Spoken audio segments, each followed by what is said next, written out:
తులసి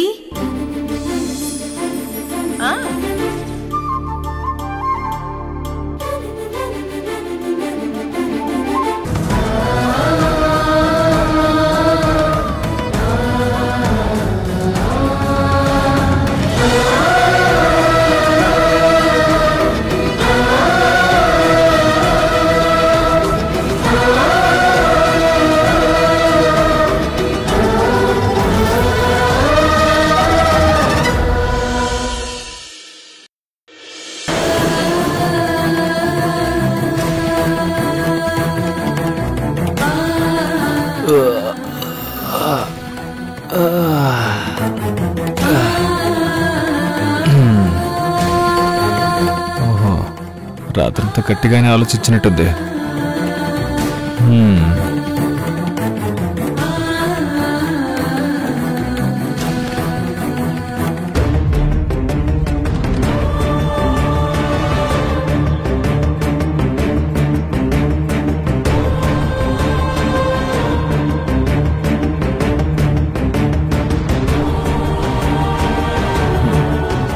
good morning Lakshmi.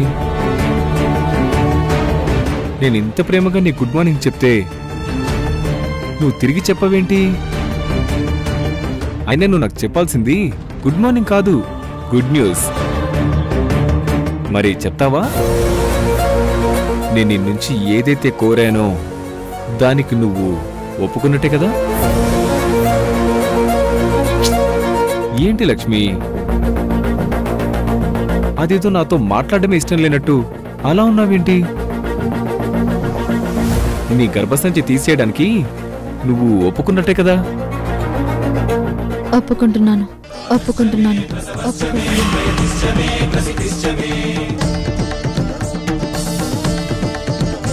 Lakshmi, నేను విన్నది నిజమేనా? నువ్వు జోక్ చేయట్లేదు కదా? నిజంగానే ఒప్పుకుంటున్నాను. మనస్ఫూర్తిగానే ఒప్పుకున్నావు కదా? ఇది మనస్ఫూర్తిగా ఒప్పుకునే విషయం కాదు. మనసు చంపుకొని ఒప్పుకుంటున్నాను నీకోసం. Thank you Lakshmi, thank you so much. పిల్లల్ని కనాలి, పెంచాలి అని ఎక్స్ట్రా రెస్పాన్సిబిలిటీస్, ఎక్స్ట్రా సెంటిమెంట్స్ మనకొద్దని చెప్పాను. ఈ విషయం నువ్వు అర్థం చేసుకున్నందుకు చాలా చాలా హ్యాపీగా ఉంది. నేను వెంటనే డాక్టర్తో మాట్లాడి ఆపరేషన్కి ఏర్పాటు చేయిస్తాను. ఇంట్లో వాళ్ళకు మనం మళ్ళీ ఎలా మేనేజ్ చేయాలో, ఈ విషయం ఎప్పటిదాకా దాచాలో నేను అన్ని ప్లాన్ చేసి చెప్తాను. Thank you Lakshmi, thank you so much.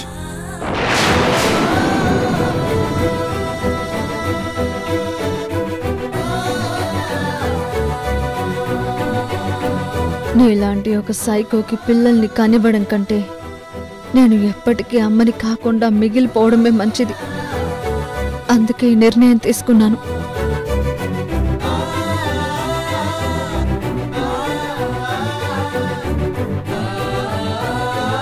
పెళ్లి తర్వాత సంవత్సరానికి ఒకరు చొప్పున 3 ఆడపిల్లల్ని కనిద్దాం.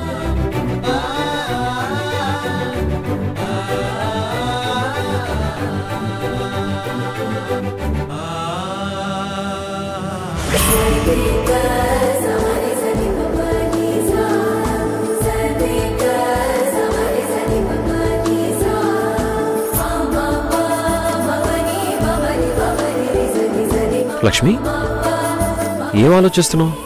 మన పెళ్లి గురించి. నేనేం ఆలోచిస్తున్నానో తెలుసా? పెళ్లి తర్వాత మన పిల్లల గురించి. అదేదో సామెత చెప్పినట్టు ఇంకా ముహూర్తం కుదరలేదు, మన పెళ్లి జరగలేదు, అప్పుడే పిల్లల్ని కనేదాకా వెళ్ళిపోయావా? ఆఫ్ కోర్స్, మనకి పెళ్ళైన తర్వాత మనం పిల్లల్ని కనాల్సిందే కదా. ఇప్పటి నుంచి కలల కంటే తప్పే ఉంది. కలలు కనడానికి పెద్ద ఖర్చేమీ ఉండదు కదా, అందుకే తీరిగ్గా నువ్వు కలలు కంటున్నావు. అలాగే అనుకో. ఇలాంటి కలలు కనడంలో ఉండే ఆ సంతోషాన్ని డబ్బులతో కొనలేము. అయితే ఇప్పుడు ఏమంటావు? నెక్స్ట్ మంత్ 16th మంచి పెళ్లి ముహూర్తం ఉందంట, పంతులు గారు చెప్పారు. ఈ మంత్ 26th కూడా ముహూర్తం ఉంది. ముహూర్తాలు ఎన్నో వస్తున్నాయి, కానీ మనకి కలిసి వచ్చే ముహూర్తం రావట్లేదు. మన ఇద్దరం డిసైడ్ అయితే కలిసి వస్తుంది. కాస్త ధైర్యం చేస్తే పెళ్ళైపోతుంది. ఇలాగే ధైర్యం చేసి మా నాన్నకి తెలియకుండా అత్తయ్య సమక్షంలో మన పెళ్లి చేసుకోవాలని ట్రై చేశాం. ఆ నందిని వల్ల మన పెళ్లి విషయం మా నాన్నకి తెలిసిపోయి నువ్వు నా మెళ్ళో తాళి కట్టే టైంకి వచ్చి మన పెళ్లి ఆపేశాడు. ఇక ఆ రోజు నుంచి నాకు అస్సలు నిద్ర లేదు, ప్రశాంతత లేదు. లక్ష్మి, నువ్వింకా అదే ఆలోచిస్తూ భయం పెంచుకోకు. మన ప్రేమ మీద నాకు నమ్మకం ఉంది. మీ నాన్న ఎన్నిసార్లు అడ్డుపడినా మన పెళ్లి జరుగుతుంది. నీకున్నంత నమ్మకం ధైర్యం నాకు లేదు. లక్ష్మి, నువ్వు నా మేనమావ కూతురువి. అవసరమైతే నిన్ను లేపుకెళ్ళి పెళ్లి చేసుకునే హక్కు కూడా నాకున్నట్టే. అలానే అలాంటి పనులు మనం చెయ్యం. పెద్దవాళ్ళని ఎలాగోలా ఒప్పించి మెప్పించే మనం పెళ్లి చేసుకుందాం. పెళ్లి తర్వాత సంవత్సరానికి ఒకరి చొప్పున 3 ఆడపిల్లల్ని కనిద్దాం. అదేంటి ముగ్గురునా? ఏ ముగ్గురునే ఎందుకు కనాలి? మా అమ్మకి మేము 3 కొడుకులు. కొడుకులంటే అమ్మకి ప్రాణం. కానీ ఆడపిల్లలు కావాలనే ఆశ ఉంది. అందుకే మా అమ్మ కోసం మనం 3 కూతుళ్ళని కనివ్వాలి. అత్తయ్య కోసమైతే నేను 6 ఆడపిల్లల్ని కనిస్తాను. అమ్మో, 6 ఆడపిల్లలా? ఏ నేను కనలేనా? మనం పెంచలేమా? నేనిద్దరిని చూసుకుంటే మిగతా 4 అత్తయ్య హ్యాపీగా చూసుకుంటుంది. అయితే 6 ఆడపిల్లల్ని కనేద్దాం.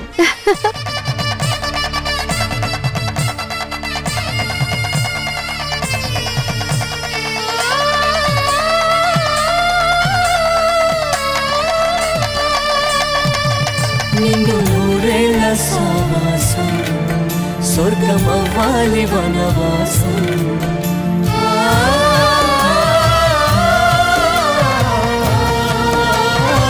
నాన్న పంతం ఈ నందిని ప్రతీకారం వల్లే నేను జ్యోతికి దూరమయ్యాను. అటు జ్యోతి సంతోషంగా లేడు, ఇటు నేను సంతోషంగా ఉండాలని ప్రయత్నిస్తే ఈ సంజయ్ నన్ను సంతోషంగా బతకనివ్వడం లేదు. ఒక పెళ్లి ఇద్దరి జీవితాన్ని బలి తీసుకున్నట్టయింది. పిల్లల్ని కనాలన్న ఆశ ఇంక నాలో చచ్చిపోవాల్సిందే. భార్య మనసేంటో, జీవితం విలువేంటో, అమ్మతనంలో ఉండే ఆ సంతృప్తి ఏంటో ఈ రాక్షసుడు ఎప్పటికీ తెలుసుకోలేడు, అర్థం చేసుకోలేడు.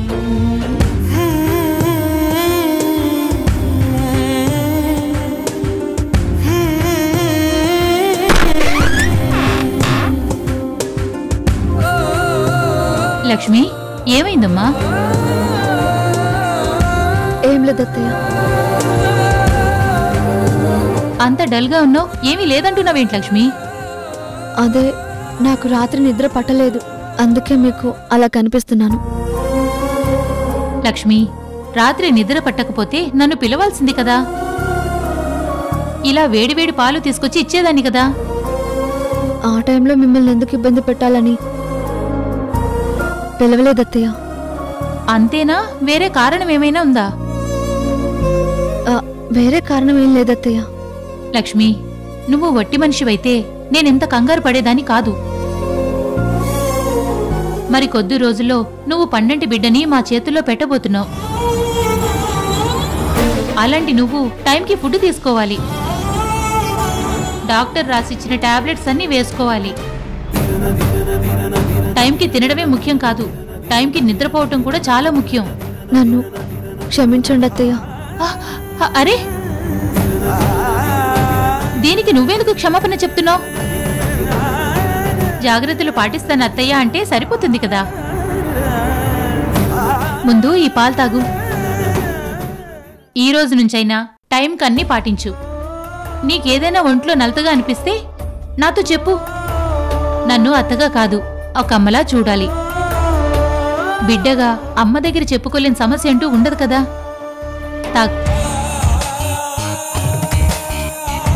తాగు లక్ష్మి.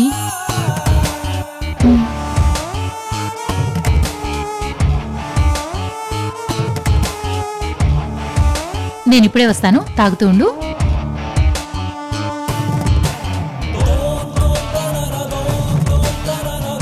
బిడ్డగా ఏ సమస్య అయినా మీతో చెప్పమన్నారు, కానీ మీ అబ్బాయి సంజయ్ జీవితంలో పిల్లల్ని కనే అవకాశమే లేకుండా చేస్తున్నాడు.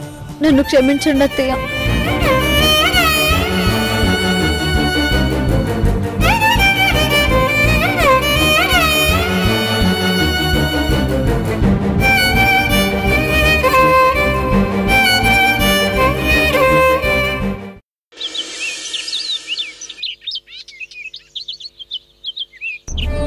విష్ణు, జ్యోతి, ఈశ్వర్, రేవతి, ఝాన్సీ అందరూ రండి. వస్తున్నావమ్మా. ఇదిగో హారతి తీసుకో.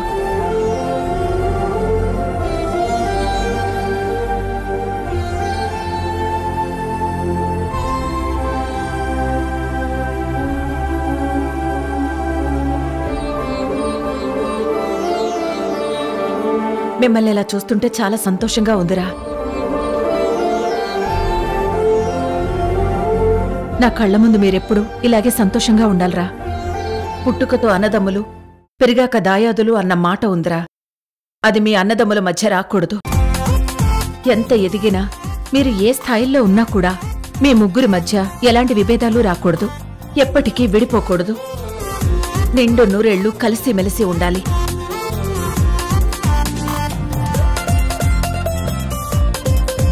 నీ ఆశీర్వాదం మాకెప్పుడూ ఉండగా మేమెందుకు విడిపోతామమ్మా? మన కుటుంబం మీద ఎవరెంత కక్ష పెంచుకున్నా,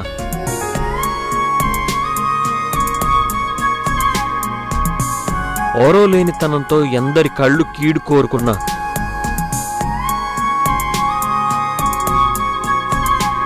మన కుటుంబం ఎప్పటికీ ఇలాగే ఉంటుందమ్మా. ఈ మాట చాలరా. ఈ మాటే ఒక ప్రమాణం. ఒకరినొకరు మీరు అర్థం చేసుకుని సాగిపోతే ఇక ఏ కష్టమూ రాదు. అత్తయ్య, మీ తల్లి కొడుకుల్ని చూస్తుంటే చాలా ముచ్చటేస్తుంది. పెళ్లైన ఇద్దరు కొడుకుల్లో ఒక కొడుకు తండ్రి కాబోతున్నాడు. అయినా మీరు చిన్న పిల్లలకి హారతిచ్చినట్టు వాళ్ళకి హారతిచ్చి చక్కగా బొట్టు పెట్టారు. చాలా సంతోషం. ఇదిగో హారతి తీసుకో. చూడు రేవతి, నా కొడుకులు ఎంత ఎదిగినా వాళ్ళు నాకు చంటి పిల్లలే.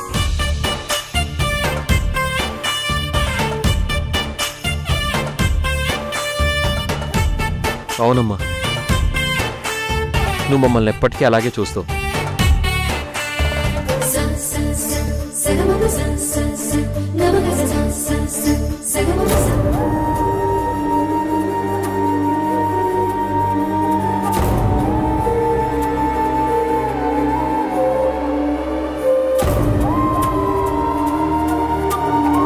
తులసి గారు. రాకేష్. అయ్యో రాకేష్,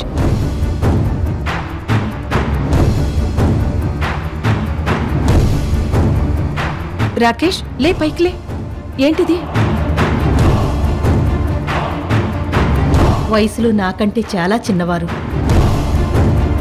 అయినా సరే నేను మిమ్మల్ని క్షమాపణ అడగాలమ్మా. అయ్యో, మీరెందుకండి క్షమాపణ చెప్తున్నారు? నేను చాలా తప్పు చేశాను మేడం.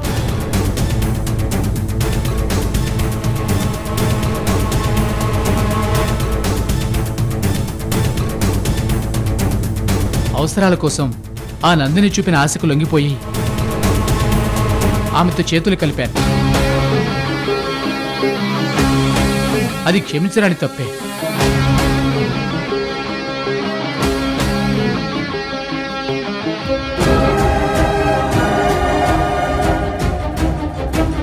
విష్ణువుని రెచ్చగొట్టి తన కాన్సంట్రేషన్ పాడు చేయమంటే చేశాను. అంతేకాని ఆ నందిని నన్నే చంపే ప్రయత్నం చేసి ఆ నేరం విష్ణు మీద వేసి తనను జైలుకు పంపిస్తుందని నేను అనుకోలేదు.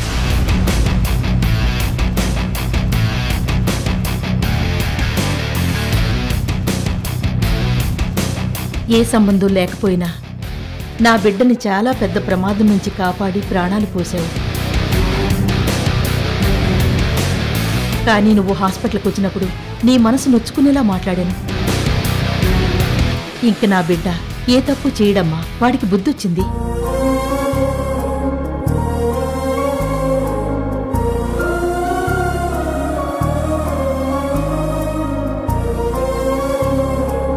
ప్రతి ఒక్కరికి డబ్బు అవసరమే. కానీ డబ్బు కోసం ఒకరి జీవితం నాశనం చేయాలని చూడడం చాలా పెద్ద తప్పు. అది మీ అబ్బాయి తెలుసుకుంటే చాలు.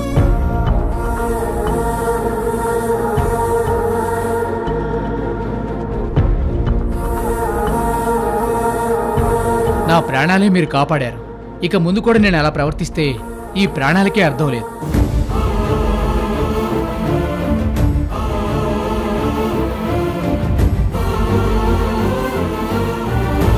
నాలో ఈ మార్పు రావడానికి మీరే కారణం మేడం.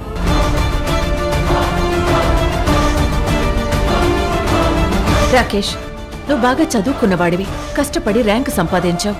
ఈ కష్టం నిన్ను చాలా మంచి స్థాయికి తీసుకెళ్తుంది, మంచి జీతం వస్తుంది. మా ఈశ్వర్ని చూడు, రెవెన్యూ ఇన్స్పెక్టర్గా చాలా నిజాయితీగా సంపాదిస్తున్నాడు. అడ్డదారుల్లోనూ అత్యాశతోనూ ₹1 కూడా ఎవరి దగ్గర చేయి చాచి తీసుకోలేదు. నిజాయితీగా బతకడంలో ఉండే ఆ తృప్తే వేరు.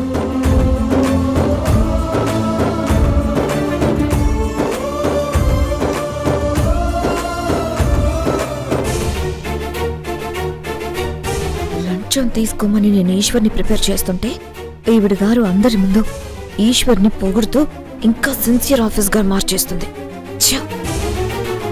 మీరన్నది సత్యమమ్మా. ఈ తరం కావచ్చు, ఇంకా వచ్చే తరాలు కావచ్చు, ఇది తెలుసుకుంటే ప్రపంచంలో ఇన్ని కుళ్ళు కుతంత్రాలుండవు.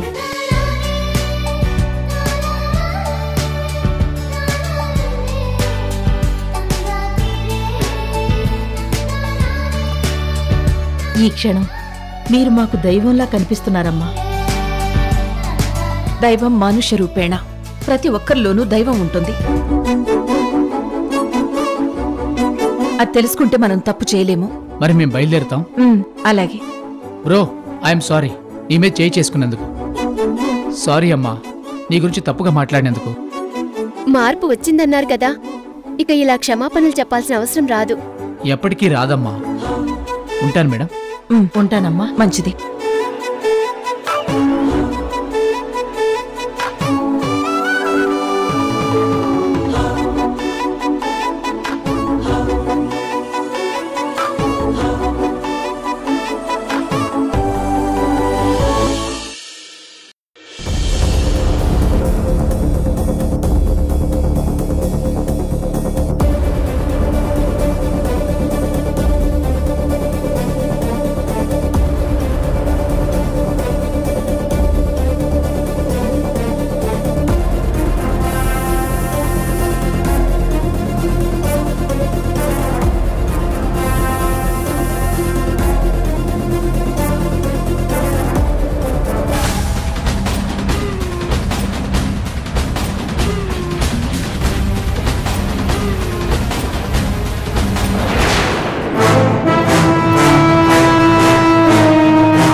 దొరకయని చాలా వాగుతూ ఓవర్ యాక్షన్ చేస్తున్నావు.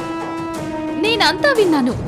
అంటే ఇప్పుడు నువ్వు వెళ్ళి ఆధారాలన్నీ సబ్మిట్ చేసి కేస్ క్లోజ్ చేయించి నీ కొడుకుని బయటికి తీసుకొచ్చేస్తావా? నువ్వు తీసుకురాగలవా? తీసుకొస్తాను.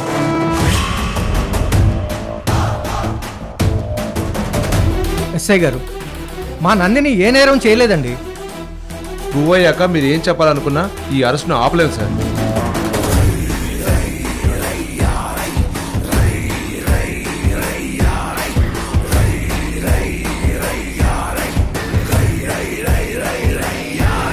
అన్ని దగ్గరుండి చూసుకుంటున్నావా? చూసుకుంటున్నాం మేడం.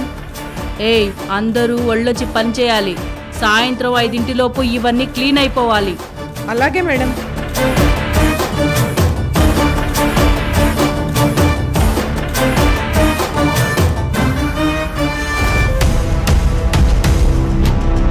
ఏయ్, పని చేస్తున్నావా చేస్తున్నట్టు నటిస్తున్నావా? బయట వేసిన వేషాలు చాలు.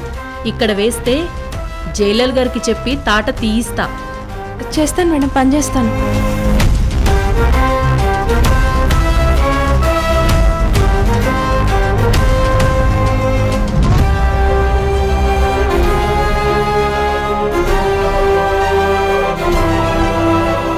ఏయ్, నిన్నే. ఏయ్ ఏయ్, నీకేంటి స్పెషల్గా చెప్పాలా? లే, అందరితో పాటు పనిచేయి. నాకు ఇలాంటి పనులు చేయటం రాదు. రాయల్ ఫ్యామిలీయా? మళ్ళీ లాక్కున్నావేంటి? ముగ్గురు మనుషుల అన్నం కావాలి నాకు. ఏయ్, నువ్వు మనిషివా పశువా? నన్నే పశువనంటావా? ఎందుకలా కొట్టుకుంటున్నారు? అందరూ కలిసి తృప్తిగా భోంచేస్తుంటే ఈ చెత్త ఎవరు తింటారని ఇక్కడున్న వాళ్ళందరినీ అవమానిస్తుంది. అన్నంనే అవమానిస్తావా? నిన్ను